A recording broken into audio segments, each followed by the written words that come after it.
ابو سفیان رضی الله عنه دا پارټیم کې را مسلمان شوی نو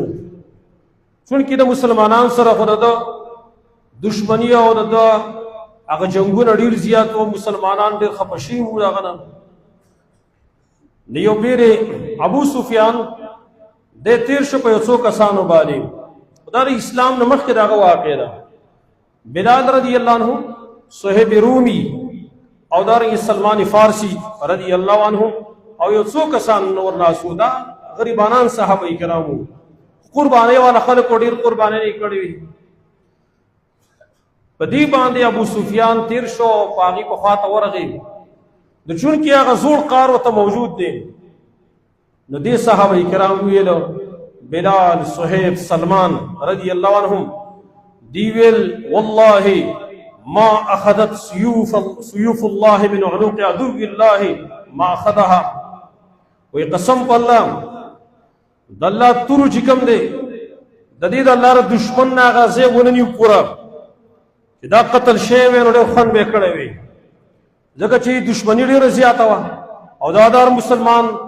دا ارمان چې دشمن لخوا پر زور شکست ورکړي شي ابو بکر صدیق رضی الله عنه چونکه ون رمزړی انسان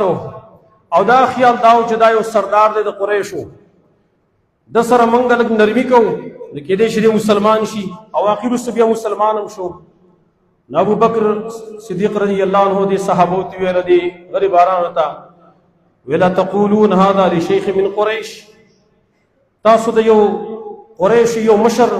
دغه سربارات ته داسې خبرې کوي وسيدهم دغه سردار ته داسې خبرې کوي مناسب نه ده هغه سونه ول خاموش شو پدې کې ابو بکر صدیق رضی الله عنه اگر هغه نبی صلی الله علیه وسلم ته خبر اوکړه چې د قشان قصه را زاو ملګرو ته غصه شو ما چې تاسو د قریش سردار ته خبرې کوي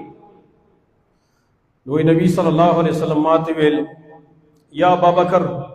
لعلك اغضبتهم ابو بکر کې دې شي دغه ملګری بلال صہیب او سلمان او دا ملګری کې دې شي تا غصه کړي په دې خبره دې د عزت درد رسولي وتوي لئن كنت اغضبتهم فقد اغضبت ربك ابو بکر یاد دروري کدا ملګری دې خپه کړي نو ګره تا رب غصه کړي دی یعنی هغه کدا خبره کړي دا نو د الله د دین د غیرت په بنیاد یې کړی دا دینی حمیت او دینی غیرت دای په ځکه پروت دی د الله دشمنانو مبارکي دا څه خبره کوي نو کته ته څه خبره کړی او هغه یې غوسه کړی نو ګور خپل رب دې غوسه کړی دی